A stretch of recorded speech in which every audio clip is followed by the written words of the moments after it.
The grill of the Peterbilt semi-truck was inches from my windshield. I could smell the diesel fumes. I could feel the heat radiating off the idling engine. Beside me, the man who had made my life a living hell for 3 months was snoring, completely unconscious, unaware that in exactly 3 seconds his world was going to end. I reached for the high beams. I took a deep breath to scream. It wasn't about safety anymore. It was about terror. Welcome back to the channel. Today's story is a masterclass in psychological warfare. It's about that one bully who pushes you too far, the one who mistakes silence for weakness. If you've ever had a boss who deserved a wake-up call, literally hit that like button. And if you want to see bullies get exactly what they deserve, make sure you're subscribed. Let's get into the oil patch. I was 18 years old. That is a dangerous age.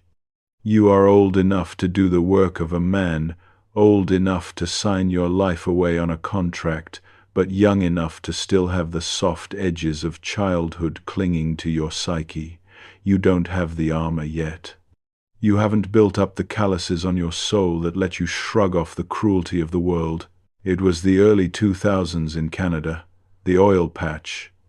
If you've never been to the patch, it's hard to describe the specific kind of isolation you feel out there.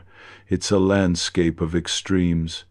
The cold isn't just a temperature, it's a physical weight that presses against your chest.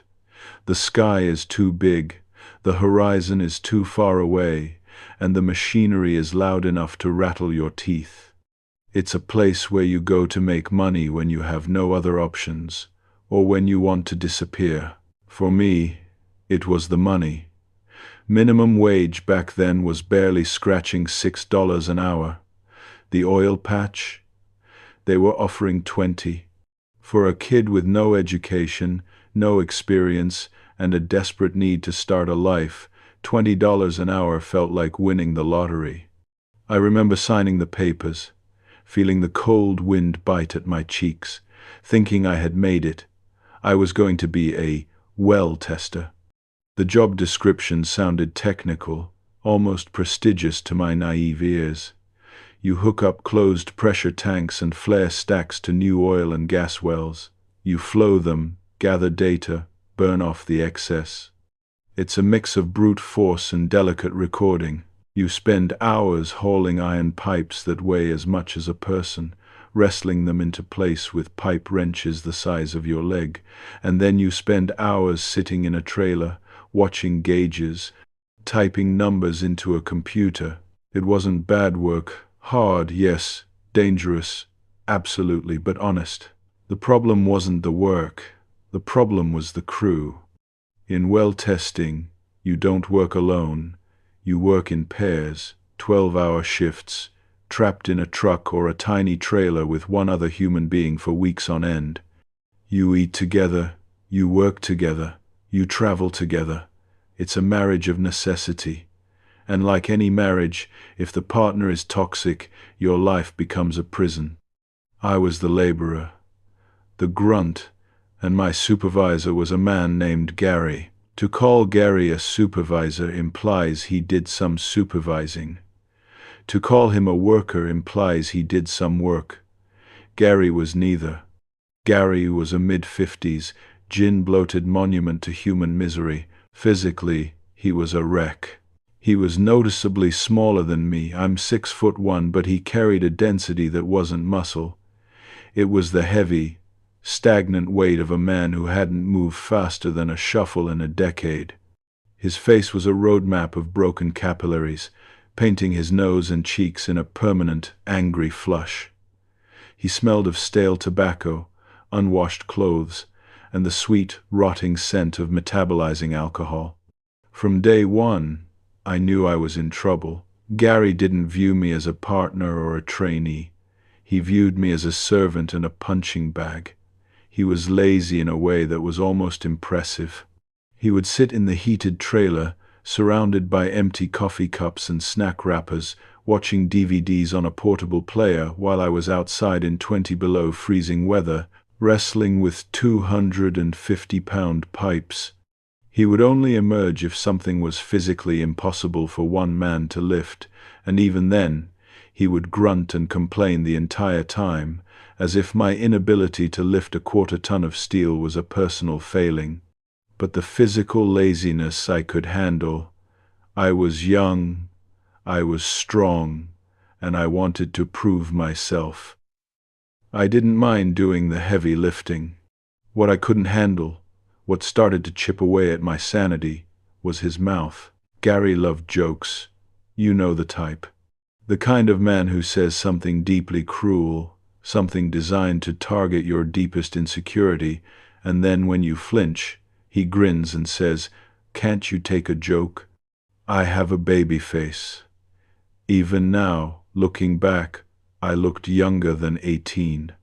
I lacked confidence.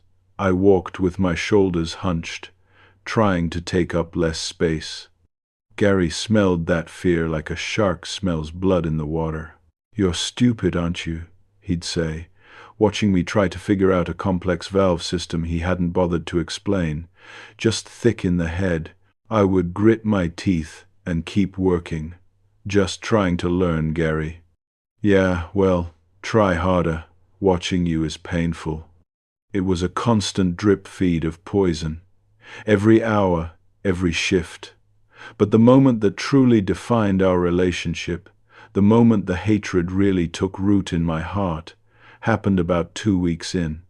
We were rigging up a new site. I needed to mount a sensor, and I reached for the power drill. I hesitated.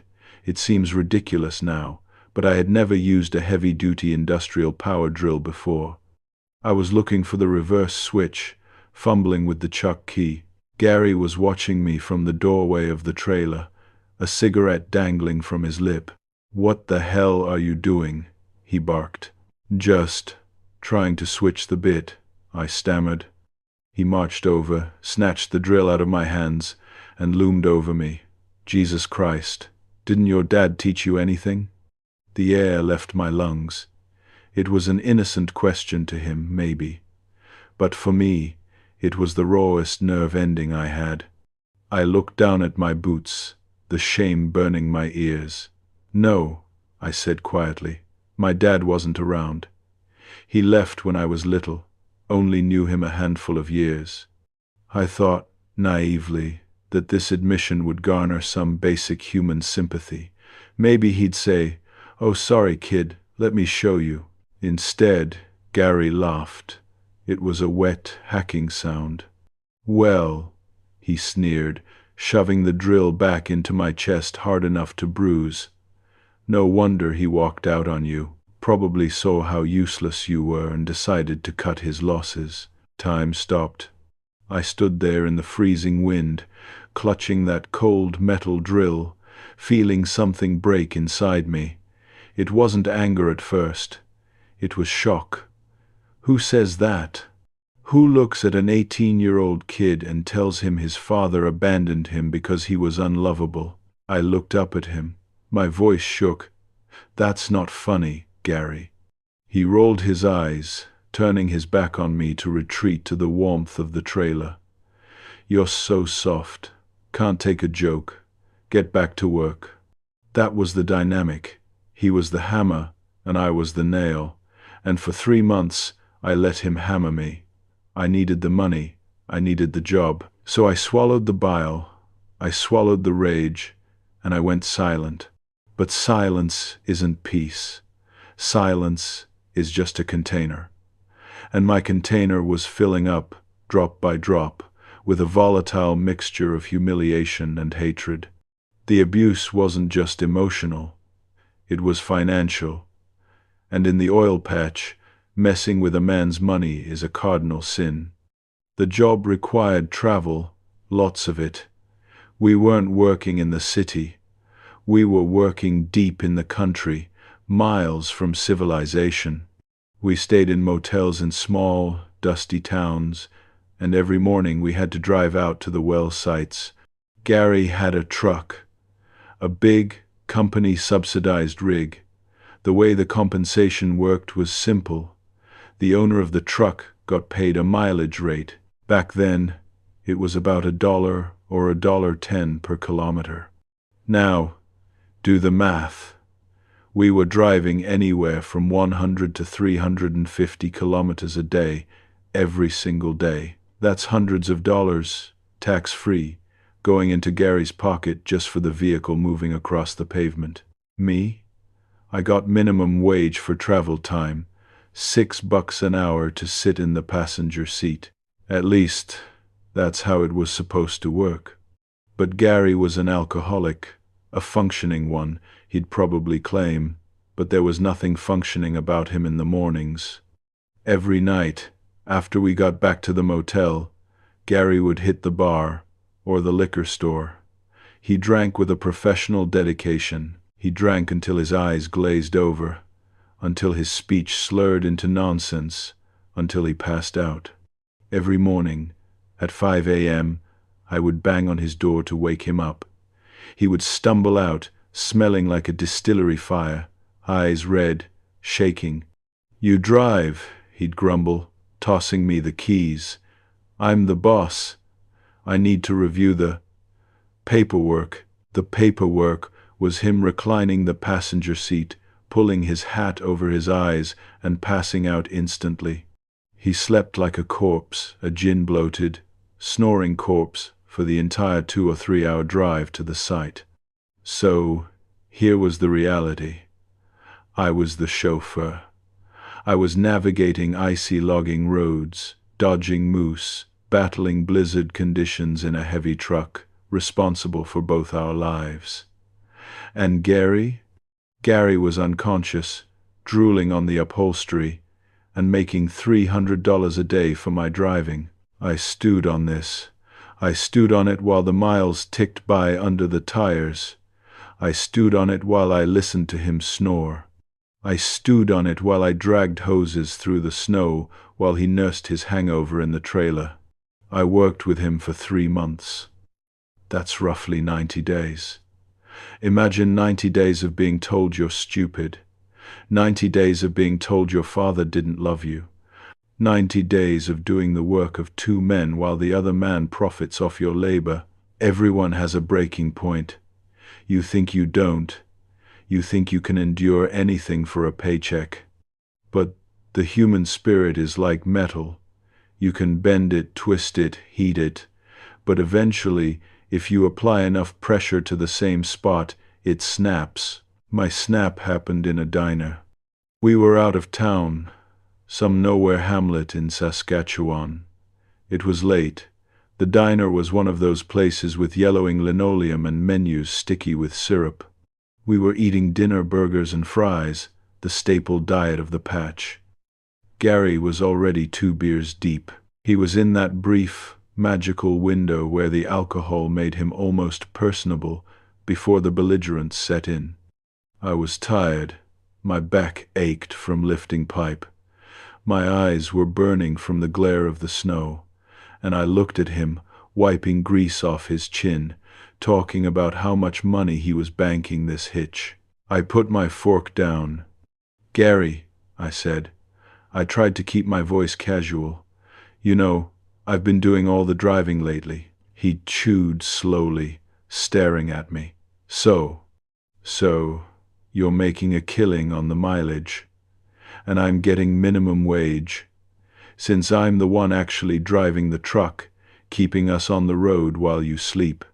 Maybe you ought to kick a few bucks my way, just a split, or buy dinner, something for the effort." I thought it was a reasonable request. I wasn't asking for half, just an acknowledgement, a gesture of fairness. The change in his face was instant. The personable drunk vanished.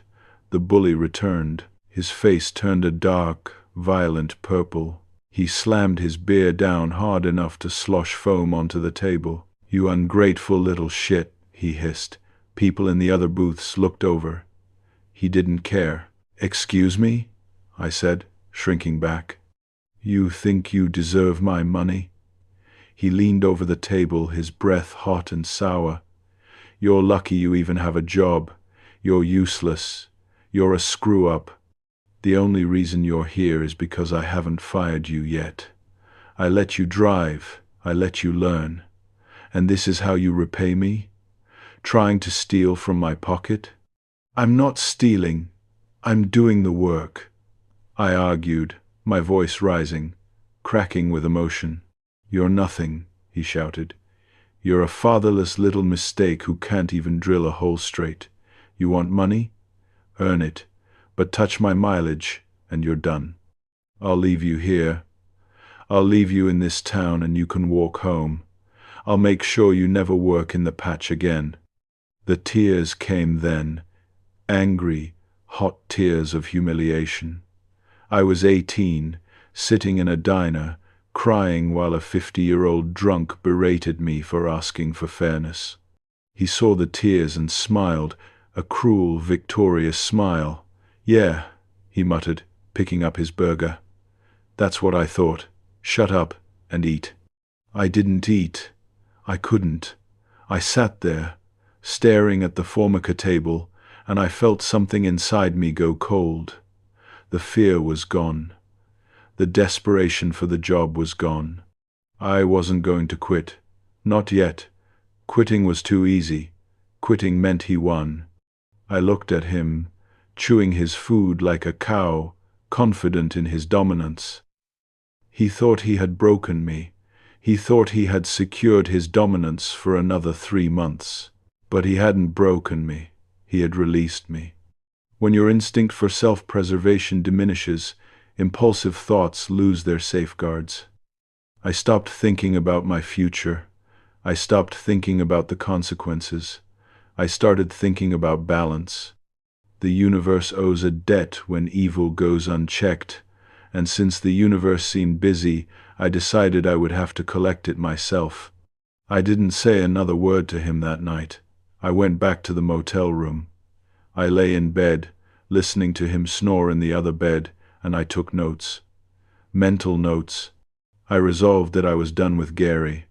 I was going to request a transfer, or I was going to quit. But before I did that, I needed something. I didn't know what it was yet. I didn't have a plan. I just had this cold, hard knot in my chest that demanded release. I wanted vengeance. I wanted him to feel small. I wanted him to feel the fear I felt every time he threatened my livelihood. I fell asleep, praying for an opportunity. And the next morning, serendipity didn't just knock on my door. It kicked it in with a pair of steel-toed boots. The morning sun over the Canadian tundra is deceptively bright. It promises warmth that it never delivers.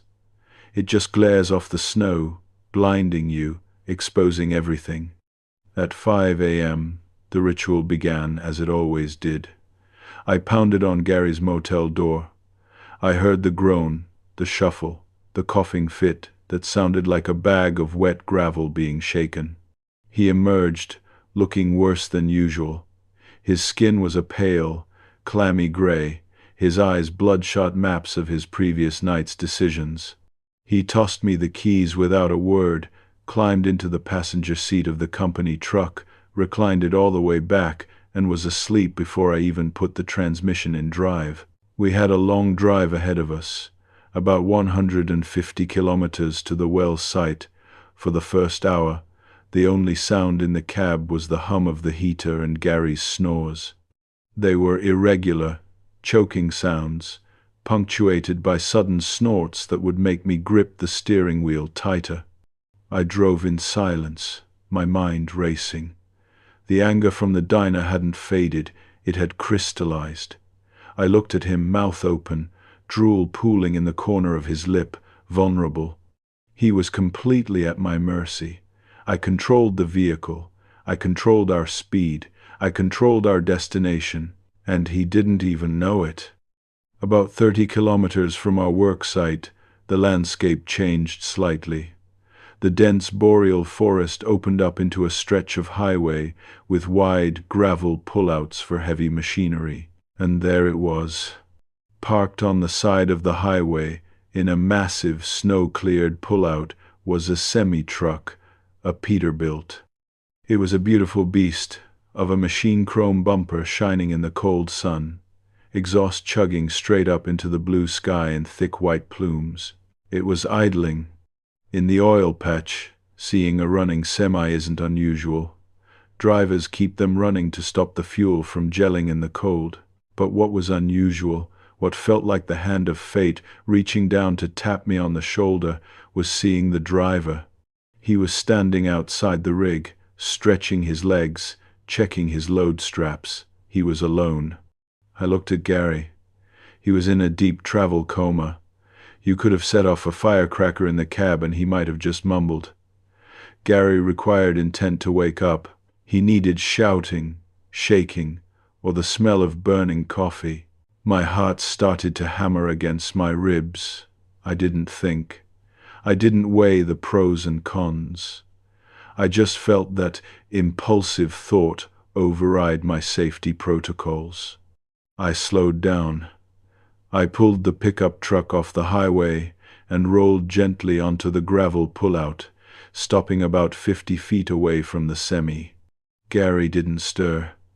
He let out a long, wheezing breath and turned his head toward the window, dead to the world. I put the truck in park, but I left it running. I unbuckled my seatbelt with agonizing slowness, terrified the click would wake him. It didn't. I opened the door, slipped out into the biting cold, and eased the door shut until it clicked softly. I walked over to the trucker. He was a big guy, bearded, wearing a heavy plaid jacket. He watched me approach, with that guarded curiosity you see in people who work alone. "Morning," I said, my breath clouding in the air. "Morning," he nodded.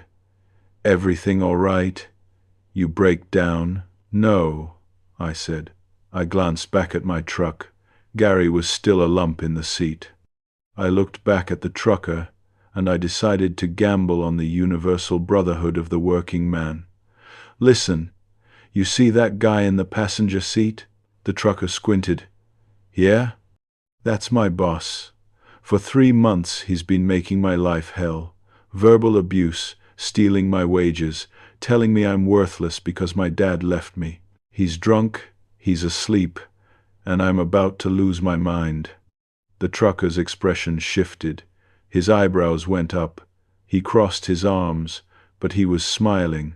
"Okay, and, I said, a manic grin starting to form on my face. "I want to scare the soul out of his body. But I need a favor." I explained the plan. It was simple.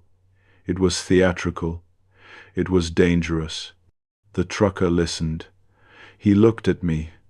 This 18-year-old kid with desperate eyes and a baby face, shivering in the cold.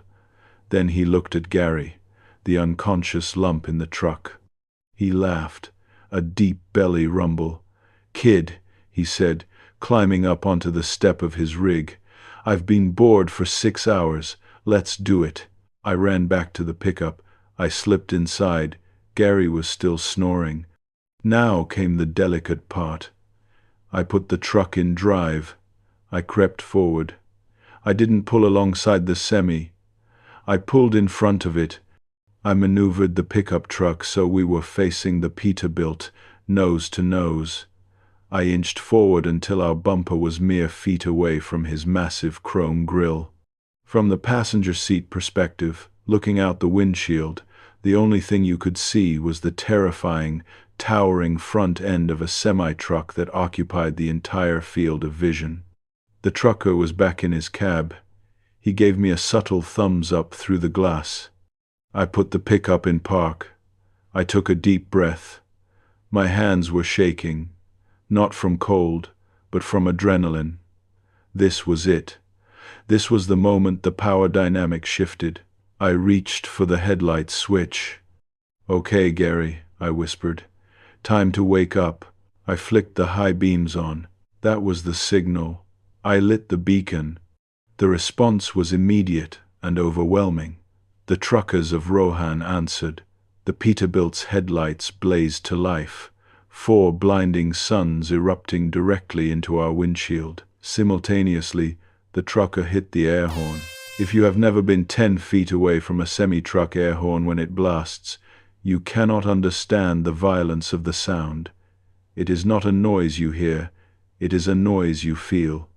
It vibrates in your chest cavity. It strikes like a physical blow. It is the sound of impending doom. I did my part. I slammed my hand onto our own horn, adding a pathetic, high-pitched screech to the cacophony, and I screamed. I didn't just yell. I channeled every ounce of fear, every nightmare of a head-on collision, every horror movie death scene I had ever watched. "Fuck!" I screamed, grabbing the dashboard, my face contorted in mock terror. "Gary, we're gonna die. Look out." The effect was instantaneous. Gary didn't just wake up, he detonated. One moment, he was a sleeping, gin-soaked pile of laundry. The next, he was airborne. His eyes snapped open, and his brain, processing the sensory overload, the blinding lights, the deafening horn, the screaming driver, came to the only logical conclusion. We are doing 100 kilometers an hour, and we have just crossed the center line into a semi-truck. He screamed. It wasn't a word. It was a primal, high-pitched shriek of pure mortality. He threw his hands up to protect his face and slammed his feet into the floorboards, trying to brake a vehicle he wasn't driving. He launched himself upward with such violent force that his head slammed into the roof of the truck cab. Thud. He actually dented the fabric of the ceiling, but the sound of his head hitting the roof was quickly overshadowed by the smell. It is a distinct smell, sharp, copper-like, and fecal. In that split second of absolute terror, Gary's body had betrayed him. The amount of shit he rapidly expelled into his pants was frankly medically impressive. He had voided his entire system. The air horn stopped. The silence that followed was louder than the noise. We were sitting perfectly still. The engine was idling. The semi-truck in front of us wasn't moving.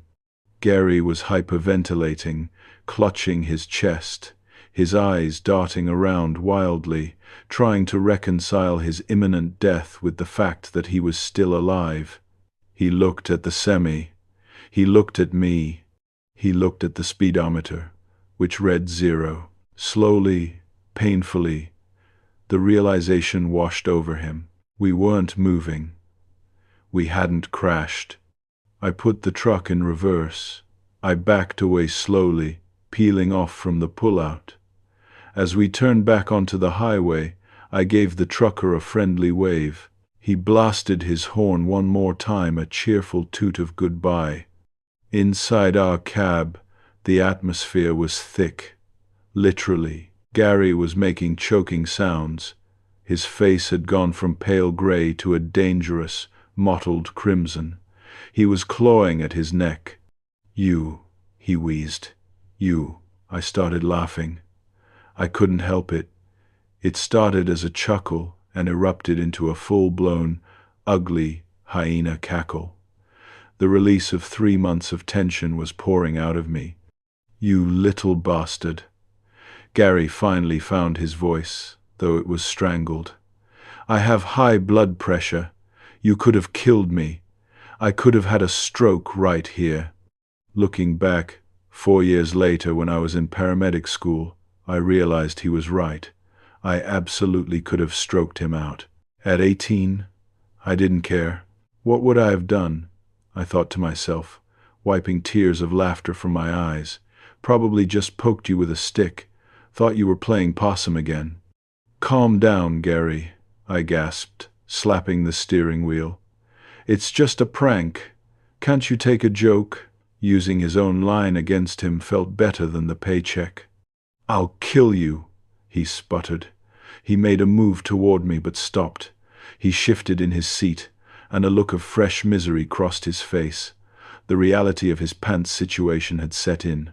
He was sitting in a warm, squelching mess of his own fear. "Don't feed it, Gary," I said, laughing harder. "You're turning purple. Is that your normal shade?" The next 20 minutes to the well site were a masterclass in awkwardness. Gary sat there, fuming, humiliated, smelling terrible, fighting the urge to strangle me versus the urge to not move his lower body. Every time he opened his mouth to threaten me, I would burst into fresh laughter. I laughed at his anger. I laughed at his threats. I laughed because I knew, finally, that he couldn't touch me.